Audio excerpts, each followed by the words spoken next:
सबको जय यीशु की। प्रभु यीशु क्रिस्त में प्यारे भाइयों बहनों, नव जीवन का संदेश इस शीर्षक के अंतर्गत प्रतिदिन का ईश्वर का जीवंत वचनों को सुनने के लिए, समझने के लिए, ग्रहण करने के लिए और उन वचनों के अनुसार जीवन बिताने की शक्ति, सामर्थ्य, कृपा, अनुग्रह मांगते हुए एक सुंदर आदर्श क्रिस्तीय जीवन बिताने की विशेष कृपा के लिए मैं आप सभी लोगों का हार्दिक स्वागत करता हूं। आज फरवरी की 27 तारीख है, बृहस्पतिवार का दिन है और आज के दिन में मनन चिंतन करने के लिए हम सबों को विषय दिया गया है संत मार्कुस के द्वारा रचित सुसमाचार अध्याय 9 पद संख्या 41 से 50 तक। इस प्रसंग में मुख्य रूप से हम लोग देखते हैं, अगर हम लोग प्रभु यीशु के नाम से किसी भी प्रकार का अच्छा कार्य, भला कार्य किसी के लिए भी करते हैं, भले वो एक गिलास पानी पिलाने का कार्य भी क्यों ना हो, वो व्यक्ति पुरस्कार अवश्य पाएगा, क्योंकि प्रभु हर व्यक्ति को प्रभु के नाम से कार्य करने वाले व्यक्ति के लिए पुरस्कृत करना चाहते हैं। साथ ही साथ प्रभु आज के वचनों के माध्यम से इस बात पर ध्यान देने के लिए हम सबों को निमंत्रण देते हैं, बुलाते हैं कि हमसे कोई गलती ना हो, हमसे कोई पाप ना हो, कोई बुराई ना हो, दूसरों के लिए कोई गलत उदाहरण प्रस्तुत ना हो। अगर ऐसा होगा, किसी प्रकार से गलत मैं करूंगा, गलती करूंगा या दूसरों के लिए पाप का कारण बनूंगा, तो भी मेरे लिए वो सजा मिलेगी।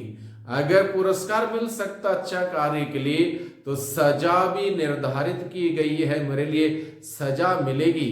कुल मिला के प्रभु हम सबों से क्या कहना चाहता है? प्रभु चाहता है हम सजा पाने वाले कार्य ना करें, सजा ग्रहण करने वाला जीवन ना जिएं, बल्कि ऐसा जीवन व्यतीत करें जिससे कि प्रभु की महिमा होने पाए, दूसरों की सेवा होने पाए, दूसरों की मदद होने पाए और हम सभी लोग प्रभु से आशीष, अनुग्रह और पुरस्कार पाते रहें। प्रभु यही चाहता है। प्रभु इच्छुक नहीं है कि हम सबों को दंडित करें, सजा दें, शिक्षित अलग अलग प्रकार की सजा दें। नहीं, प्रभु ये नहीं चाहता। प्रभु चाहता है कि हमें पुरस्कार देना चाहता है, हमें आशीष देना चाहता है, बरकत देना चाहता है। इसलिए प्रभु आज के वचनों के द्वारा हम सबों से बातें करता है और यहाँ पर लिखा है, जो तुम्हें एक प्याला पानी इसलिए पिलाएगा कि तुम मसीह के शिष्य हो। जो तुम्हें एक प्याला पानी इसलिए पिलाएगा कि तुम मसीह के शिष्य हो, तो मैं तुम्हें विश्वास दिलाता हूं कि वह अपने पुरस्कार से वंचित नहीं रहेगा। यदि कोई व्यक्ति मसीह के नाम से, यीशु के नाम से किसी के लिए भी जो भी भलाई का कार्य, नेक कार्य, अच्छा कार्य, सेवा का कार्य करेगा, प्रभु आश्वासन देता है अपने वचन के द्वारा, वह व्यक्ति पुरस्कार से वंचित नहीं रहेगा। यानी कि हमारे सारे अच्छे कार्य, नेक कार्य, भलाई का कार्य, सेवा कार्य प्रभु नोट करता है, ध्यान देता है और हम सबों को पुरस्कार देता है। हम इस बात के ताक में ना रहें, मैंने इतना अच्छा कार्य किया, किसी ने देखा नहीं, किसी ने शाबाशी नहीं दी, किसी ने मेरी तारीफ नहीं की, इस बात से परेशान ना हो, बल्कि इस बात से आनंदित रहें कि प्रभु मेरे हर अच्छे कार्य के लिए मुझे पुरस्कृत करेगा। ये प्रभु का वादा है और अपने वादे के मुताबिक प्रभु मुझे पुरस्कृत करता है और कर रहा है। इसलिए हम इस बात से आनंदित हो कि मेरा प्रभु मेरे जीवन के हर बात पर नजर रखता है, हर अच्छे कार्य के लिए मुझे पुरस्कार देता है। इस बात से हम प्रसन्न रहें। आगे प्रभु का वचन कहता है जो इन विश्वास करने वाले नन्हों में से एक के लिए भी पाप का कारण बनता है, उसके लिए अच्छा यही होता कि उसके गले में चक्की का पाट बांधा जाता और वह समुद्र में फेंक दिया जाता है। यानी कि प्रभु बर्दाश्त नहीं करता किसी भी व्यक्ति के लिए हम पाप का कारण बने, गलत उदाहरण दें, किसी को गुमराह करें, प्रभु के रास्ते से हटाएं। प्रभु नहीं चाहता, यानी कि ऐसा कोई कार्य करेगा प्रभु ने कठोर सजा घोषित की। अच्छा यही होता कि उसके गले में चक्की का पाट बांधा जाता।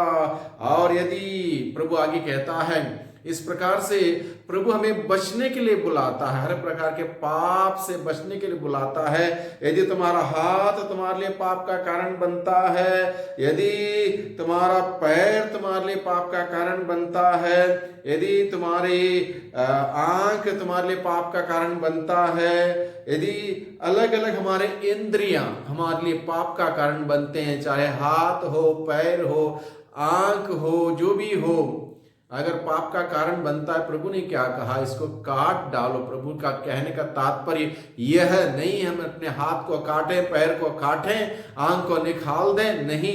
प्रभु ये कहता है हाथ से होने वाली उस पापों को काटो, पैर से होने वाले उन पापों को काटो और आंखों से होने वाले उन पापों को काटो। यानी कि पाप के जड़ को काटें, पाप के जड़ को काटें, पाप के आदतों को काटें, पाप के उस विचारों को काटे। ये जरूरी है, ये जरूरी है। पाप के विचारों को काटना, पाप के जड़ को काटना, पाप के आदतों को काटना। अगर आप हमारा पैर पाप करने के लिए ले चलते हैं, उस पाप के जड़ को काटना। हमारा हाथ पाप के लिए हमें खींचता है, खींचता है तो पाप के जड़ को काटना। आंख पाप के लिए कारण बनता है, उस पाप के जड़ को काटना। ये प्रभु यीशु कहता है, क्योंकि पाप करते रहेंगे तो हम नरक में डाले जाएंगे। इसलिए प्रभु कहता है बिना आंख के, बिना पैर के, बिना हाथ के आत्मा अगर शुद्ध रखेंगे हम स्वर्ग राज प्रवेश करेंगे। ये बात प्रभु हमें बताता है। और आगे प्रभु का वचन कहता है, यदि तुम्हारी आंख तुम्हारे लिए पाप का कारण बनती उसे निकाल दो। अच्छा यही है कि तुम काने होकर ईश्वर के राज्य में प्रवेश करो, किंतु दोनों आंखों के रहते नरक में ना डाले जाओ, जहां उनमें पड़ा हुआ कीड़ा नहीं मरता और आग नहीं बुझती। आगे प्रभु कहता है, क्योंकि हर व्यक्ति आग रूपी नमक द्वारा रक्षित किया जाएगा। नमक अच्छी चीज है, यदि नमक फीका पड़ जाए तो तुम उससे किस चीज से छौंकोगे। यानी कि हम सभी प्रभु के उस नमक के तत्व को बनाए रखें, प्रभु के मूल्य सिद्धांतों को अपने जीवन में तरोताज रखें, उसके अनुसार जिए और प्रभु के नाम की महिमा करें। किसी भी प्रकार से कभी भी किसी परिवेश में फीका ना पड़े, प्रभु में हमेशा बने रहें, प्रभु का जीवन जिए। वही प्रभु हम सबों को बहुत की आशीष बरकत